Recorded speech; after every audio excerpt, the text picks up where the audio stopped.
The incredibly popular beginner sport bike from Kawasaki that is widely regarded as one of the best all-rounders in the class, the Ninja 400, and its bigger, badder, and bolder brother that has just recently released, which has already been taking the world by storm, the Ninja 500. If you're a first-time rider or are looking at getting a learner-approved sports motorcycle, it is impossible to ignore these two titans in the class, and today, we are putting them up against each other in one epic showdown. G'day, I'm Quackerjack, and welcome to another episode of the Versus series. This is where we put two very similar bikes that you may be looking to choose between under the magnifying glass for a comprehensive specs comparison and really get down to the nitty-gritty to find out who comes out on top. We'll be analysing the styling, claimed engine and power specs, exhaust notes, weight, suspension and brakes, features and price to see where they stack up, what the differences are, and at the end come to a conclusion of is it actually worth the upgrade to the newer model? Before we get started though, if you do enjoy these types of comparisons, please make sure to leave a like and hit subscribe so others who might be having the same questions can find their answers too. Alright, let's get straight into it and have a look at the styling of these two. The Ninja 400 is featuring Kawasaki's older design, which was used on many of their sport bikes between the years of 2018 and 2023. That doesn't mean it's not a great looking little machine though.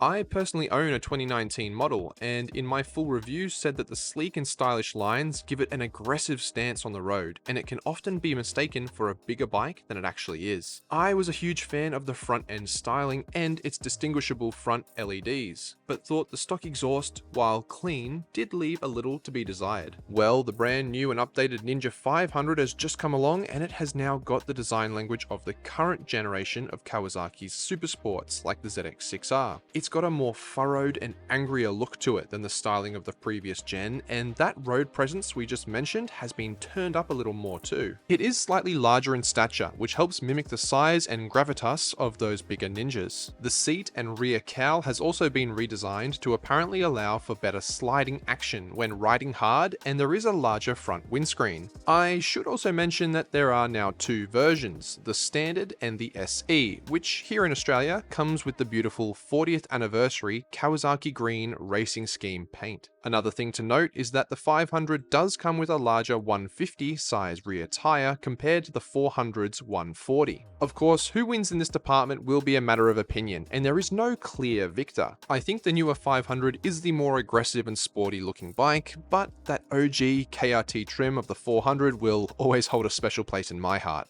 On to the engines. Besides the styling, the next biggest difference between these two little lightweight Kawis is going to be the beating heart inside. Both of these motorcycles are learner approved or LAMS bikes, which means there is a limit on how much power they can produce, and in different regions these numbers may vary slightly. The older 400 is rocking a 399cc liquid-cooled parallel twin engine that pumps out 47.5 horsepower at 10,000 RPM and 37 Nm of torque at 8,000, and that's definitely towards the upper limit of what's allowed here in a learner bike. Those numbers give it the ability to reach 100 kilometers an hour in around 4.5 seconds and reach a top speed of over 190. This is a quick little ninja with more than enough power and acceleration to have a huge amount of fun on everyday roads and to take on track. The power delivery is smooth throughout the range and gives a really exciting little buzz when you get to the top end of the rev range. The Ninja 500 on the other hand has seen some changes. Even though it is called a 500, it has actually got a 451cc liquid-cooled parallel twin, which is very similar to the old one with the same bore, but now a new slightly larger stroke. With a few other adjustments, Kawasaki themselves claimed this model to produce 45 horsepower at 9,000 RPM and 42.5 Nm of torque at 6,000. These numbers are coming from the Kawasaki Australia website, and we can see a few interesting things here.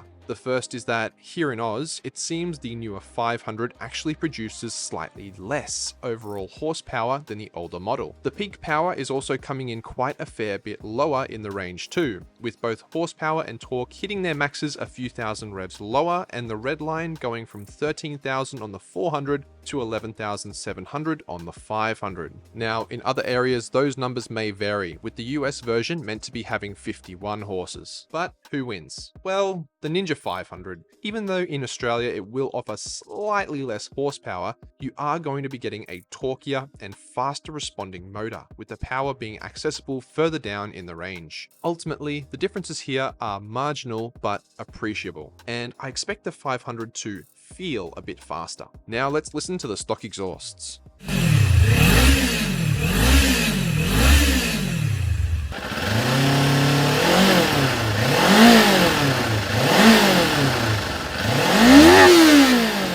Yeah, it's pretty much the same. Next up, we come to weight. The older Kawasaki Ninja 400 is sitting on the road with a wet weight of only 168 kilograms, making it quite a competitive and nimble little racer. The newer 500 is a tad heavier, with the standard model tipping the scales at 171 kilos and the top spec SE at 173. Now, that's not a massive difference, but the new bike does have that slightly larger engine and a few extras thrown on top, which we'll discuss shortly. So that means that overall, the winner here is the older and lighter 400. Kawai's Ninja line of beginner motorcycles have always been very popular for the track, with the lightness being a huge factor there. I can see the updated one inheriting that same favorability as a track day weapon, but as of right now, the 400 may be a better choice if you're after the lightest possible option. Another factor that makes them so popular for that use is the way that they can tackle the twisties. There has been no real change in the suspension and brakes department, with both models being equipped with a 41mm telescopic fork at the front and a bottom link Unitrack gas-charged shock with adjustable preload at the rear. It has been mentioned though that the 500 has an ever so slightly stiffer setting from the factory. These guys will handle pretty much the same, which is a good thing. The Ninja line is renowned for being sharp, agile, and sporty with their performance in the twisties. A stable and predictably brilliant little sport bike that will effortlessly handle anything you throw at it. If you're looking for your first and something to hone your skills on, you can rest assured these fit the bill and hold a pedigree for how they perform.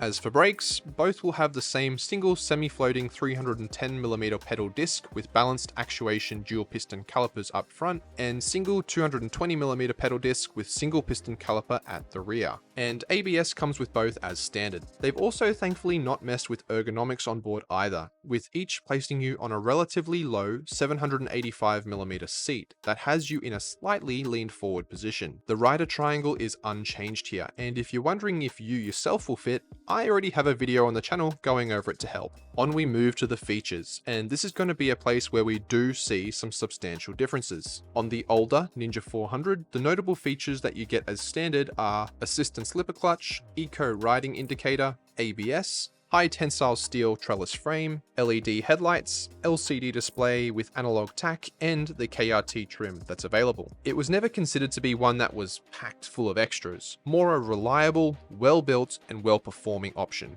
Well, the new Ninja 500 is still aiming for that target with it including all of the same as before, but instead you have got a taller new windscreen and full LCD dash with smartphone connectivity. However, if you upgrade to the SE model, that's when you see yourself getting a fair few extras, including full color TFT display, key pass key fob ignition, LED turn signals, an even taller windscreen, radiator screen, frame sliders, seat cowl, tank and knee pads, USB charger, and the KRT trim. You're still not going to get the fully adjustable suspension like you would on the likes of the KTM RC390 or the CF Motos. But I think a lot of older riders who may want a sporty little bike will still choose to opt for that one. And it is a clear winner in this department. Will it cost you though? Well, let's have a look at the price and value for money. The older Ninja 400 is still on sale here in Oz and has gotten a slight reduction. You can get a brand new 24 model for $8,934,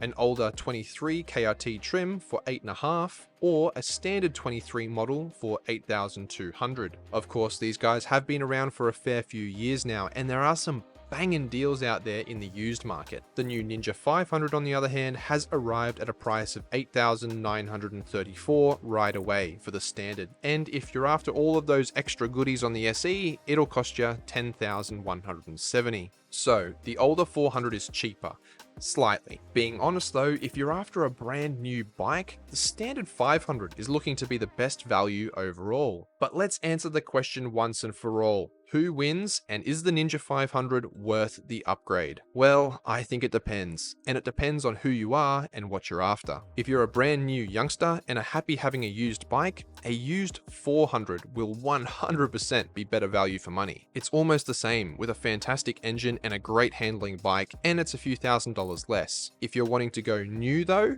I think it's 100% worth the upgrade to the 500. It's not that much more, and you get the most up-to-date and stylish beginner bike that they make. I will note though that it is very hard to get your hands on these things, at least here in Australia. They fly out the doors, and I know my local dealership has a back order of around 18 bikes currently. So yes, it is worth the upgrade if you want it new and are willing to wait. But if you're not, a used 400 still offers the best overall value. But there you have it, guys. What do you think? Do you agree with my take? Do you own a 4 or 500, or are you looking to get one? Let's chat about it down in the comments below. I love talking about anything bike related and seeing your thoughts. But until next time, guys, thanks for watching. See ya.